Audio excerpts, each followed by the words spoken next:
আমি যে বিষয়টি আসলে বলতে চেয়েছি, সেখানে আপনারা দেখেছেন যে এই দুর্ঘটনা ঘটার সাথে সাথে বাংলাদেশের একটি রাজনৈতিক দল জামাতে ইসলামের আমির তিনি গণমাধ্যমে বলেছেন, ওনার বক্তব্য অনুসারে যে উনি বলেছেন ওনার ধারণা 100-রও বেশি মানুষ সেখানে মারা গিয়েছে।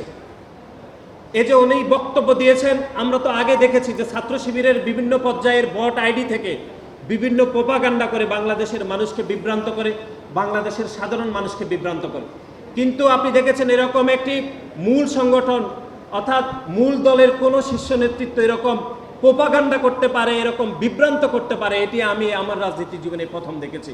তিনি বললেন যে 100-রও বেশি মানুষ মারা যেতে পারে ওনার ধারণা। এই যে উনি বলেছেন মানুষজন কিন্তু বিভ্রান্ত হয়েছে, বিভ্রান্ত হয়ে আপনি দেখেছেন তারপরের দিন মাইলস্টোন কলেজের শিক্ষার্থীরা তারা ধর্মঘট করেছে, তারা অবস্থান ধর্মঘট করে কয়েকজন উপদেষ্টাকে আটক করেছে এই অপরাধে, যে তারা মনে করছে, তাদের ভাষায় বলেছে যে লাশের সংখ্যাকে যে গোপন করছে বাংলাদেশের সরকার, বিশেষ করে আমাদের সেনাবাহিনী।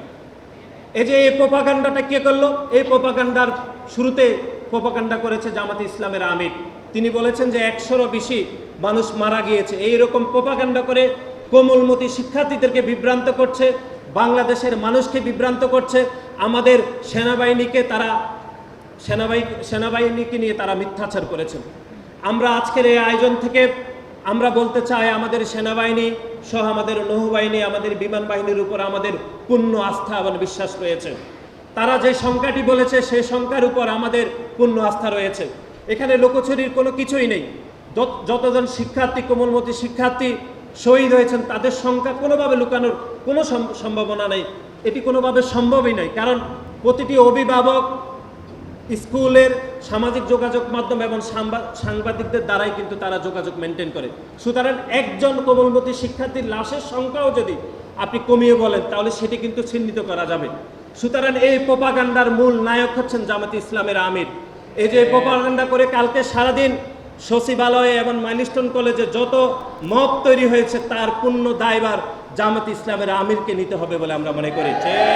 এবং আমরা এতদিন জানতাম শুধু শিবিরের বট আইডি থেকে প্রোপাগান্ডা করা হয়, এখন আমরা দেখছি উল্টো, শুধু শিবির করে না, তাদের মাদার সংগঠনের শীর্ষ নেতাও প্রোপাগান্ডা করে বাংলাদেশের মানুষকে, বাংলাদেশের সাধারণ শিক্ষার্থীদেরকে তারা ব্যাপকভাবে বিভ্রান্ত করার অপচেষ্টা করে।